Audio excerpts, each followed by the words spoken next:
I'd like to call back to the stage whoever's in charge.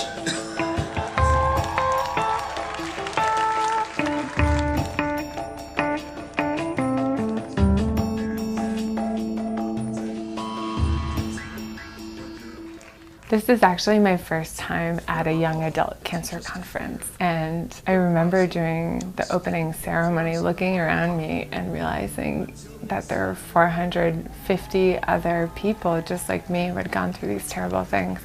It was really emotional. I think after struggling for so long to find a community, it felt so meaningful and so powerful. For young people, I think that guilt gets carried out so much longer. So much has happened, both good and bad, in this past year. I've lost some very good friends to the disease. I was with her when she passed away. I was her caregiver for the last month, and I feel a lot of guilt, not only because we had the same disease and I'm the one who did well, and she ended up not doing well. I am aware that cancer isn't fair, but I think the most important thing is not to focus on that interruption, but to really figure out how we can make the most of those life-interrupted moments so that we can take the time that we have and move forward and look forward.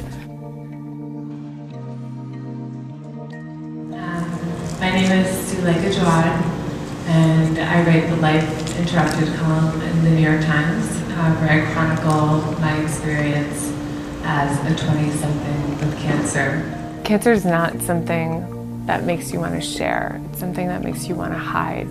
That comes with getting a cancer diagnosis at a young age. Especially when you're 22 and you're the only person that you know who's had to deal with a life-threatening illness. In my columns, I try to focus on a lot of advocacy issues like sexual health, fertility, relationships. Writing for me has really been the best therapy that I could possibly imagine. To take control of this really unfortunate thing that's happened in my life and to turn it into a positive.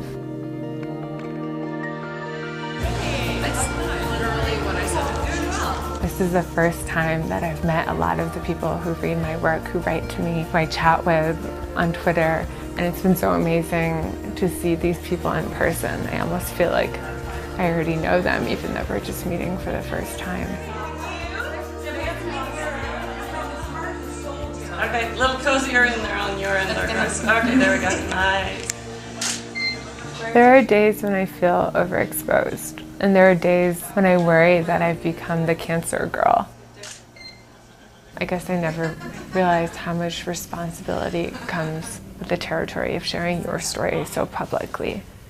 I've had to learn what topics I'm comfortable speaking about and which I'd rather just keep for myself.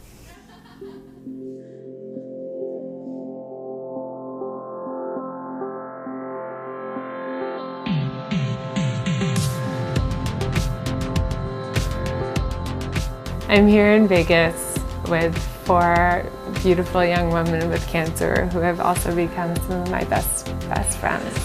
You look like you can probably do. Zuleika! This has got to be Zuleika's, right? Yeah. Your pillbox? Isn't it insane? Yeah!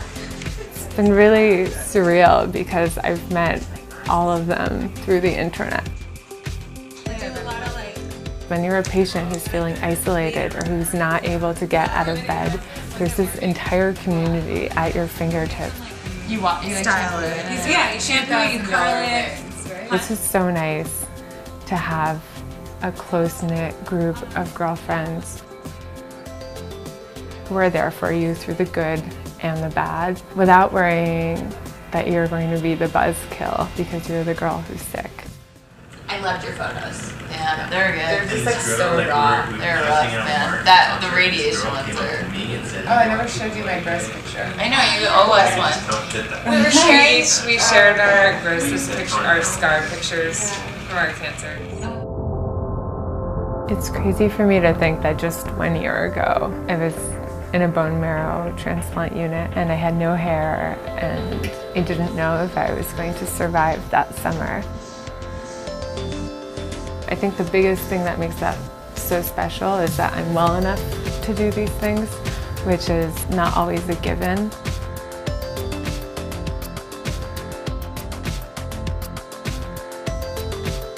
I'm still doing 1 week of treatment every month, and that can be really difficult. What's the other girl's name?